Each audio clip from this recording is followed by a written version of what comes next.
कैप्सिला bursa पेस्टोरस। तो आज का जो टॉपिक है उसमें हम स्टार्ट करेंगे embryology of capsella bursa पेस्टोरस। कैप्सिला bursa पेस्टोरस एक डाइकॉट फैमिली से बिलोंग करता है और इस प्लांट को हम अरेबिडोप्सिस या शेफर्ड पर्स भी कहते हैं। शेफर्ड पर्स क्यों? क्योंकि इसका जो फ्रूट है that fruit resemble to a purse shape होती है इसके फ्रूट की, इसलिए इसे हम शेफर्ड पर्स भी कहते हैं। ठीक है, इसकी जो एम्ब्रियोलॉजी है, एम्ब्रियोलॉजी को हम डिस्कस करेंगे जाइगोट से। Zygote will convert into a structure called ovospore. This zygote will convert into a ovospore. Now this ovospore divide transversely. ये transversely divide करता है।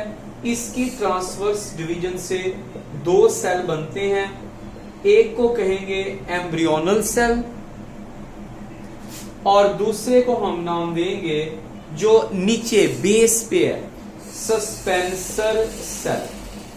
अब इसमें जो सस्पेंसर सेल है, this suspensor cell divide again and again.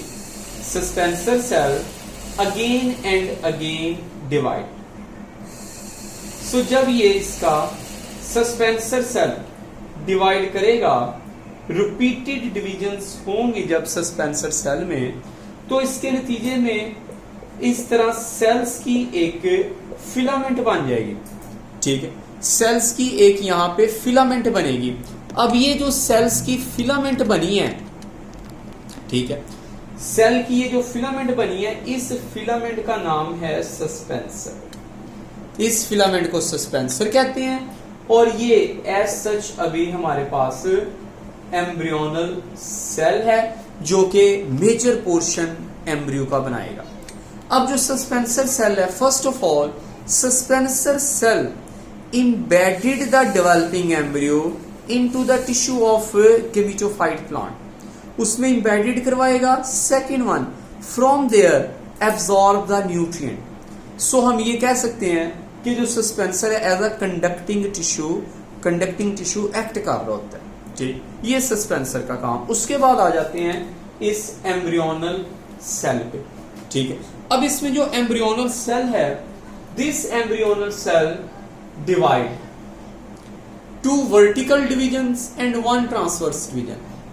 To vertical and one transverse division, this cell divide and 8 cells are produced. Upper cells are called epibasal cell. Lower 4 cells are called hypobasal cell. Lower 4 cells are called hypobasal cell.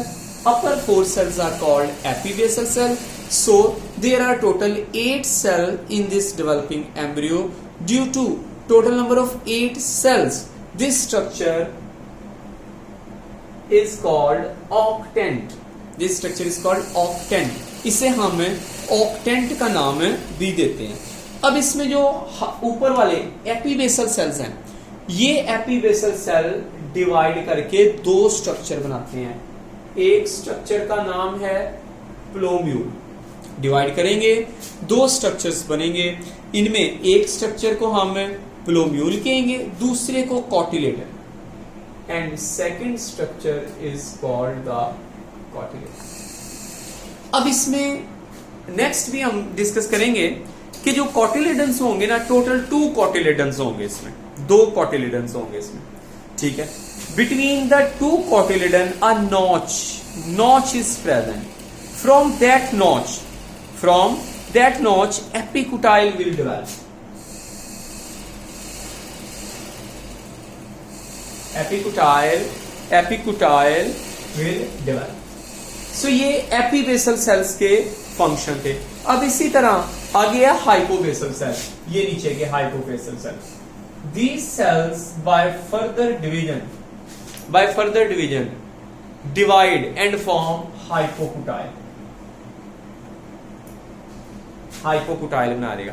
So at the tip of hypocutile at the tip of hypocotyl radicle is present. Radicle. So radicle very important part of the embryo through which roots arise. Through which roots arise. So इस तरह ये एक embryo बन जाएगा. इस embryo में 2 cotyledon होंगे. अगर आप इस एम्ब्रियो को ओवरऑल देखें इस तरीके से,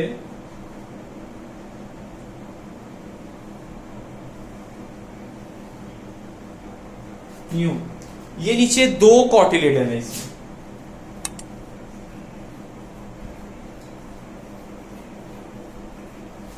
These are the 2 कॉटिलेडन्स. ये 2 इसमें कॉटिलेडन्स हैं, ठीक है, जिसकी वजह से इसे हम डाइकॉट भी कहते हैं.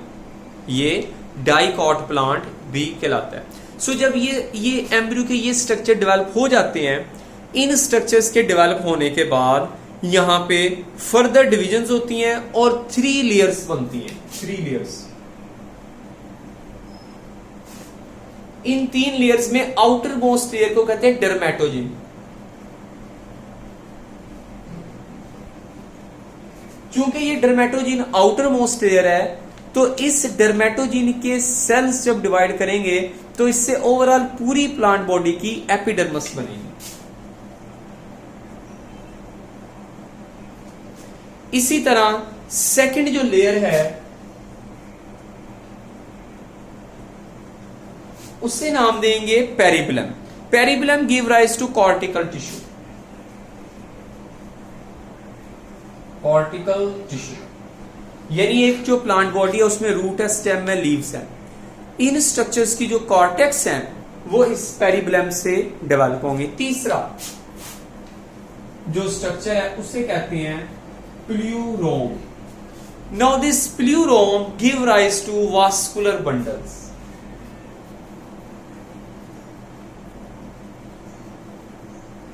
Vascular bundle, vascular strands, xylem and phloem. So इस तरीके से एक डेवलपिंग एम्ब्रियो, उसकी डेवलपमेंट मुकम्मल हो गई.